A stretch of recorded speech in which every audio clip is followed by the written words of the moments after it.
Hello viewers, কেমন আছো তোমরা? আশা করি সবাই অনেক ভালো আছো। আমিও আলহামদুলিল্লাহ ভালো আছি।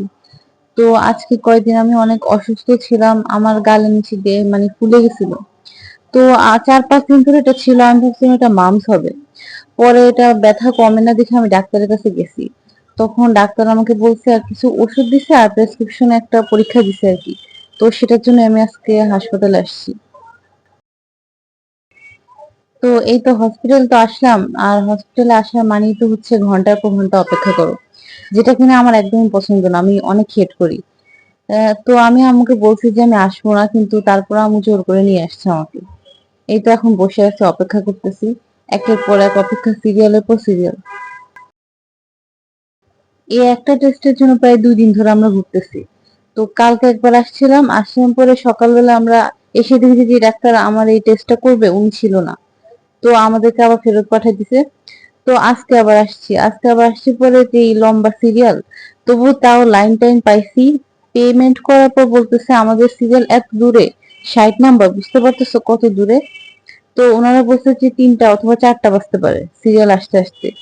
তো আমাদের সিরিয়াল আসতে আসতে দেরি হবে দেখি আমরা বাসায় চলে আসলাম। বাসায় এসে আম্মু রান্না বান্না করছে, তারপর হাতের কিছু টুকটাক কাজ ছিল সেগুলা সামাল দিছে।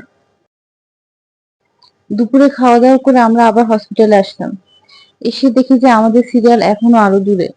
আর এই যে দেখো আস্তে আস্তে রুগীরা হাসপাতালে আসছে। এই জন্য আমার ভালো লাগে না ডাক্তারের কাছে যেতে।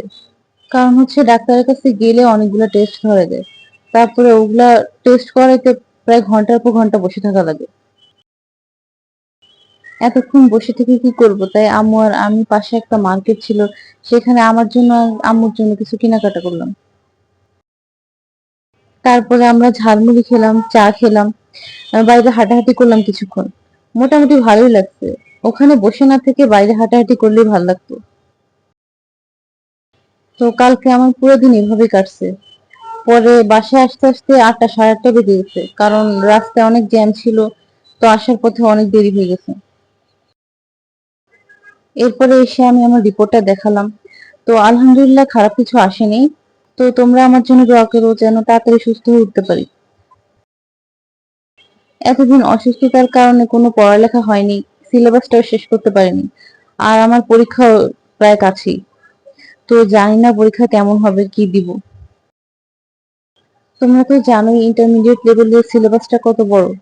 তো তোমরা দোয়া করো যেন সিলেবাসটা শেষ করে ভালোভাবে পরীক্ষাটা দিয়ে আসতে পারি। কারণ প্রতিটা মা বাবারই সন্তানের উপর একটা এক্সপেকটেশন থাকে। তো আমিও যেন সেই এক্সপেকটেশনটা পূরণ করতে পারি, ভালোভাবে যেন পরীক্ষা দিয়ে আসতে পারি। অবশ্য আমার মা বাবা কখনোই আমার উপর প্রেশার ক্রিয়েট করে না। তারপরে সন্তান হিসেবে তো আমার দায়িত্ব ওনাদেরকে খুশি করানো।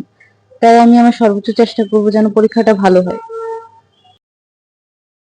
আসলে আগে আমি যখন 9-10 ছিলাম তখন মানুষের কাছ থেকে শুনতাম ইন্টারমিডিয়েট লেভেলের টাইমটা নাকি অনেক কম।